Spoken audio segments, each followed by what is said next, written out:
College ఆవరణలో 25 అనామిక, తన friend Pavani ఇద్దరూ కలిసి స్కూటీ పార్కింగ్ వైపు నడుస్తూ ఉంటారు.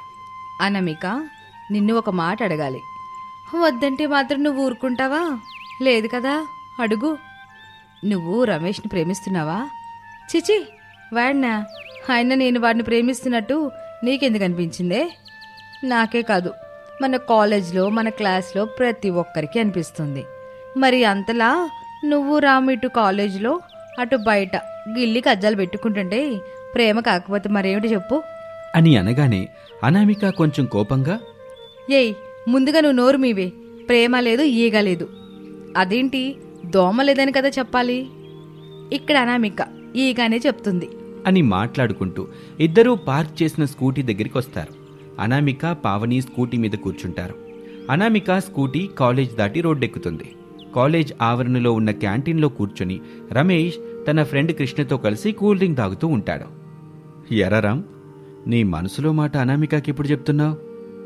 నా మనసులో మాట అనామికకి చెప్పడమా? ఏంట్రా నువ్వు మాట్లాడేది? అదేరా, నువ్వు అనామికాని ప్రేమిస్తున్న విషయం. పోయి దాన్నే ప్రేమించాలి. ఎప్పుడైనా దాని ముఖాన్ని దగ్గరగా చూసావరా? ఎలక మోఖం అది. అది కాదురా, ఇంకోసారి లవ్ అన్నావంటే ఎగిరిదంతాను, ఎక్కడో పడతావు. తాగు ముందు అని చెప్పి రమేష్, కృష్ణ కూల్ డ్రింక్ తాగుతూ ఉంటారు. మార్కెట్లో కూరగాయలు తీసుకుని సుమతి, శారద మాట్లాడుకుంటూ ఇంటివైపు వెళ్తూ ఉంటారు. మనం భలే కలిసామండి. అవునండి, ఇక్కడ నన్ను పేరు పెట్టి పిలిచేది ఎవరా అని చూశాను. నా వెనుక మీరున్నారు. అది సర్లేండి, అనామికకి ఏమైనా సంబంధాలు చూస్తున్నారా? చూస్తున్నాం, కానీ ఏదో వంక పెట్టి వద్దని చెబుతుంది. మరి మీ వాడికి ఏమైనా చూస్తున్నారా? మా వాడు అంతేనండి, చూస్తున్నాడు. అది సరిగా లేదు, ఇది సరిగ్గా లేదని సాగులు చెబుతున్నాడు. మనకి తెలియకుండా లవ్లో ఏమైనా ఉన్నారంటారా? నాకు కూడా అదే అనిపిస్తుందండి. ఉంటే బాగుండదునా. ఎంచక్క మా వాడిలో మేము, పక్క వాడిలో మీరు. భలే ఉంటుంది అని సంతోషపడుతూ మాట్లాడుకుంటూ ముందుకు వెళ్తూ ఉంటారు. స్కూటీ మీద ఇంటికి ఫ్రెండ్ పావనితో కలిసి వెళ్తున్న 25 అనామికకి రోడ్డు మీద ఒకచోట పెట్టబడి ఉన్న రమేష్ బైక్ కనిపిస్తుంది.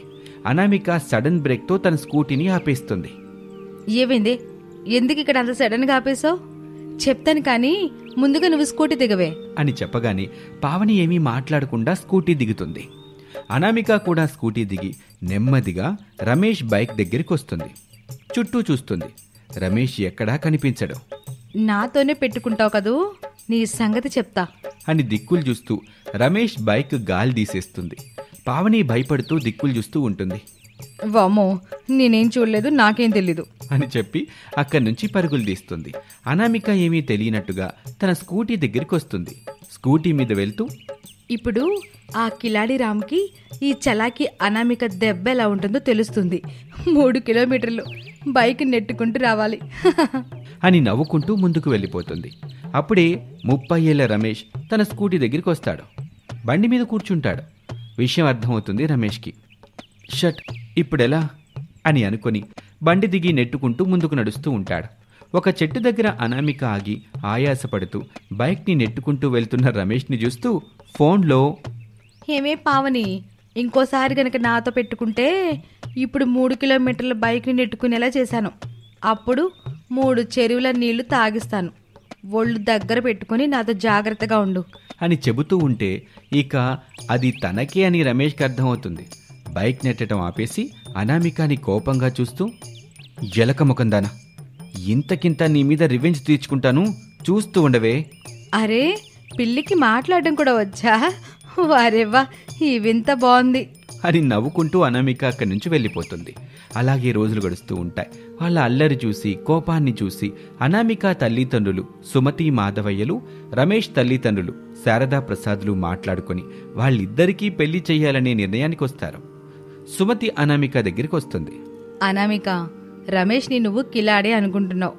నువ్వు మా అన్నయ్య వాళ్ళ ఇంటికి వెళ్ళినప్పుడు మీ నాన్నగారికి యాక్సిడెంట్ అయ్యి రక్తం కావాల్సి వచ్చింది. అప్పుడు రమేషే ఇచ్చాడు. మంచివాడు, మన పరిస్థితులన్నీ తెలిసినవాడు. ఆలోచించుకో అనామిక అని చెప్పి వెళ్ళిపోతుంది. అనామిక ఆలోచనలో పడుతుంది. ప్రసాద్ రమేష్ని తీసుకుని ఇంటి బయటికి వస్తాడు. నాన్న, నువ్వెంతైనా చెప్పు నాన్న, నేను ఆ అనామికతో పెళ్లికి మాత్రం ఎట్టి పరిస్థితులను ఒప్పుకోను. నేను చెప్పేదిన్న తర్వాత నీ ఇష్టం బాబు. సుదర్శన్ గారికి 1,00,000 రూపాయలు నేను ఎక్కడి నుంచి తీసుకొచ్చి కట్టానో నీకు తెలుసా? మీ ఫ్రెండ్ ఎవరో హెల్ప్ చేశారని అమ్మ చెప్పింది. ఆ ఫ్రెండ్ ఎవరో కాదు బాబు, అనామిక. తన తండ్రితో మాట్లాడి ఆ ₹1,00,000 తీసుకొచ్చి నాకు ఇచ్చింది. మనల్ని బాగా అర్థం చేసుకుంటుంది బాబు. అనామికనే నీకు కరెక్ట్ భార్య, ఇంక నీ ఇష్టం అని చెప్పి ప్రసాద్ వెళ్ళిపోతాడు. రమేష్ ఆలోచనలో పడతాడు. ఇంట్లో మాధవయ్య, సుమతి, శారదా ప్రసాదులు కూర్చుని ఉంటారు. కొంత సమయం తర్వాత అనామిక, రమేష్ ఇద్దరూ వచ్చి పెళ్లి చేసుకోవటానికి ఒప్పుకుంటున్నామని చెప్తారు.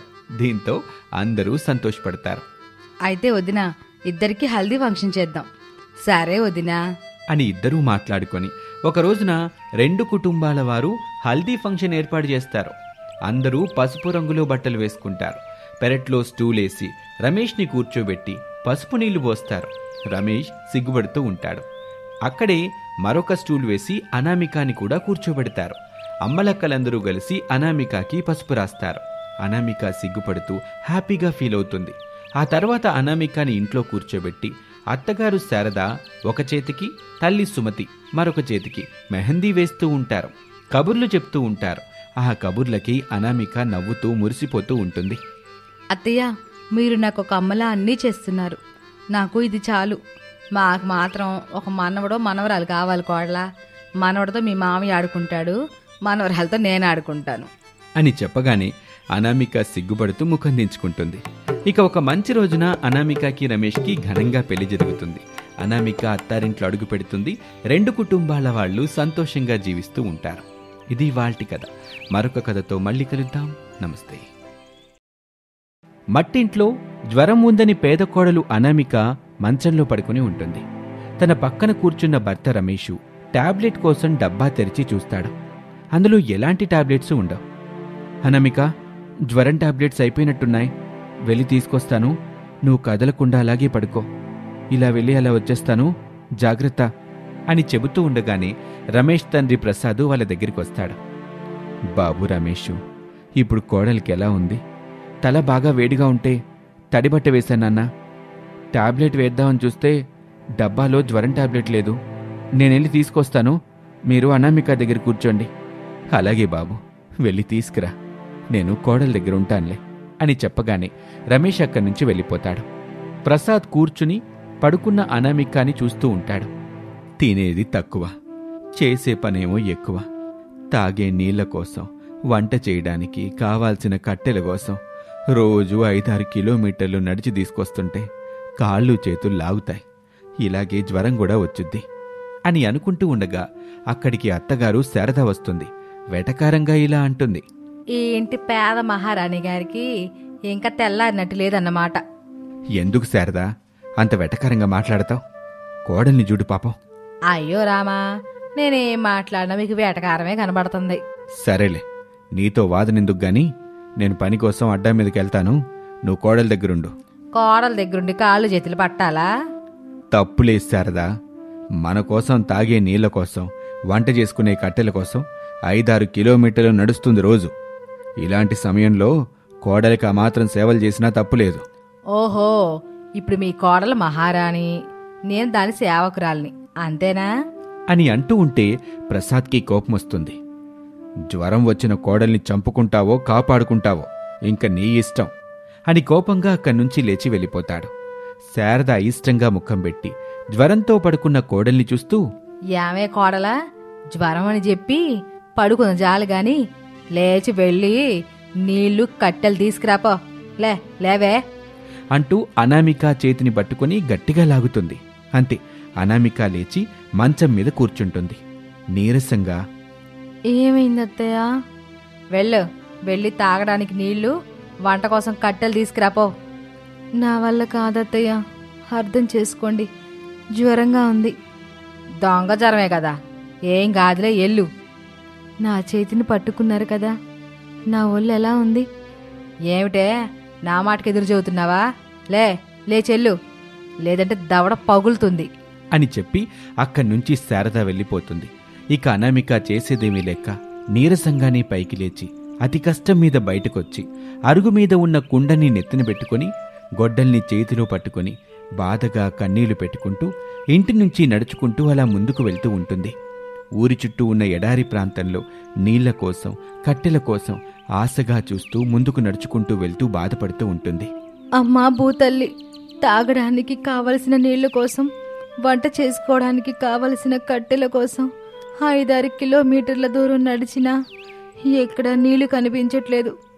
కట్టెలు కాదు కదా, కట్టె పుల్ల కూడా కనిపించడం లేదు. ఈ బాధలు ఎన్నాళ్ళు తల్లి అని అనుకుంటూ వెళ్తూ ఒంట్లో ఓపిక లేకుండా కింద పడుతుంది. నీరసంగా అనామిక చూస్తూ ఉంటుంది. సరిగ్గా అప్పుడే భూతల్లి బయటకొస్తుంది. లే అనామిక, నీకేమీ కాదులే అని చెప్పగానే భూతల్లి చేతిలో నుంచి ఒక వెలుగొచ్చి అనామిక మీద పడుతుంది. అంతే, అనామికకి వెంటనే జ్వరం తగ్గిపోతుంది. అనామిక హుషారుగా లేచి నిలబడుతుంది. భూతల్లిని చూసి భక్తితో దండం పెడుతుంది. తల్లి, నీళ్ల కష్టాలు, కట్టెల కష్టాలు ఎన్నాళ్ళమ్మా? చేసుకున్న వాళ్ళకి చేసుకున్నంత. వంట కోసం కట్టెలు కావాలని చెట్లను కొట్టేశారు. ఊరి చుట్టూ ఉన్న పచ్చని అడవిని ఎడారిలా మార్చుకున్నారు. ఇక వర్షాలు ఎలా పడతాయి? నీళ్లు ఎక్కడుంటాయి? అని చెప్పగానే అనామిక ఆలోచనగా ముఖం పెడుతుంది. కట్టెల కోసం ఒక చెట్టును కొట్టిన మీరే మరొక మొక్కని ఎందుకు నాటడం లేదు అనామిక? అలా నాటి ఉంటే ఈ అడవి ఎడారి అయ్యేదే కాదు, వర్షాలు పడేవి, భూమి లోపల నీటి సాంద్రత పెరిగేది, నీళ్లు కష్టాలు ఉండేవి కావు. నిజమే తల్లి, మీరు చెప్పిన దానిలో నిజం ఉంది. ఇక నుంచి ఊరి వాళ్ళందరితో చెట్లను నాటిస్తాను. ఇదే నేను మీకు చేస్తున్న ప్రమాణం అని చెప్పగానే భూతల్లి సంతోషపడుతుంది. నాకు నీ మీద నమ్మకం ఉంది అనామిక. నీకు 2 వరాలు ఇస్తున్నాను. 1, నువ్వు కావాలనుకున్నప్పుడు నీ నోటి నుండి మంటొస్తుంది. నువ్వు కావాలనుకున్నప్పుడు నీళ్లు వస్తాయి. ఇక నీకు చెట్లని కూడా ఇస్తున్నాను అని చెప్పగానే అనామిక సంతోషపడుతుంది. దండం పెట్టగానే భూతల్లి భూమి లోపలికి వెళ్ళిపోతుంది. అనామిక సంతోషపడుతూ ఇంటికొస్తుంది. అరుగు మీద నిలబడి ఉన్న అత్తగారు శారద నెత్తిన నీళ్లకుండా, చేతిలో కట్టెలు లేకుండా వస్తున్న కోడలు అనామికాని చూసి కోపంగా ఇలా అంటుంది. నీళ్ళెక్కడే, కట్టెలెక్కడా? వస్తాయి అత్తయ్య, నీళ్లు వస్తాయి, కట్టెలు వస్తాయి అని చెప్పి లోపల ఉన్న ఖాళీ కుండల దగ్గరికి వస్తుంది. నీళ్లు కావాలి అని చెప్పి నోరు తెరుస్తుంది అనామిక. అంతే, అనామిక నోట్లో నుంచి నీళ్లొచ్చి కుండలో పడుతూ ఉంటాయి. శారద ఆశ్చర్యంగా చూస్తూ ఉంటుంది. ఆ తర్వాత పొయ్యి దగ్గరికొచ్చి నాకు మంట కావాలి అని చెప్పి నోరు తెరుస్తుంది. మంట వచ్చి అలా పొయ్యిలా మండుతూ ఉంటుంది. ఇదంతా చూస్తున్న శారద షాక్ అవుతుంది. కొంత సమయంలోనే తేరుకొని శారద భయపడిపోతుంది. వామో, కోడలకేవో మాయాశక్తులొచ్చినట్టున్నాయి. ఎలా వచ్చాయని అడిగితే నన్ను కాల్ చేస్తుంది. చూడనట్టుగా తెలియనట్టుగా ఉండాలి అని అనుకొని అక్కడ్నుంచి భయంతో వెళ్ళిపోతుంది. అనామిక ఊరిలో ఉన్న గద్దె మీద నిలబడి అక్కడ మొక్కల్ని పెట్టుకుని ఊరి వాళ్ళని పిలిచి ఇలా అంటుంది. అందరూ నేను చెప్పేది జాగ్రత్తగా వినండి. మీకు కావలసిన నీళ్లు, మంట నేనిస్తాను. అలాగే మీరందరూ కలిసి ఊరి చుట్టూ ఎడారిలా మారిన అడవిలో చెట్లని పెట్టాలి. అలా పెట్టిన వాళ్లకే నేను నీళ్లు, మంట ఇస్తాను అని చెప్పగానే ఊరిలోని ఆడ, మగ, చిన్న, పెద్ద అని తేడా లేకుండా అందరూ అనామిక దగ్గర నుంచి మొక్కలు తీసుకెళ్లి ఎడారి ప్రాంతంలో అక్కడెక్కడా నాటుతారు. అప్పుడు అనామిక ఊరి వాళ్ళకి కావాల్సిన నీళ్ళని, మంటని ఇస్తుంది. దాంతో ఊరి వాళ్ళు చక్కగా జీవిస్తూ ఉంటారు. కొన్నాళ్ళకి మొక్కలు బాగా పెరిగి పెద్దవవుతూ ఉంటాయి. ఎడారి మొత్తం పచ్చని అడవిలా మారిపోతుంది. వర్షాలు కురుస్తాయి. ఊరి వాళ్ళు ఈ మార్పుకి కారణమైన అనామికకి కృతజ్ఞతగా దండం పెడతారు. కొన్నాళ్ళకి అనామిక దగ్గర ఉన్న మాయాశక్తులు పనిచేయటం మానేస్తాయి. అప్పుడు అనామిక భూతల్లిని తలుచుకుని ఎంతో సంతోషపడుతుంది. ఇది ఇవాల్టి కథ. మరొక కథలో మళ్ళీ కలుద్దాం. నమస్తే.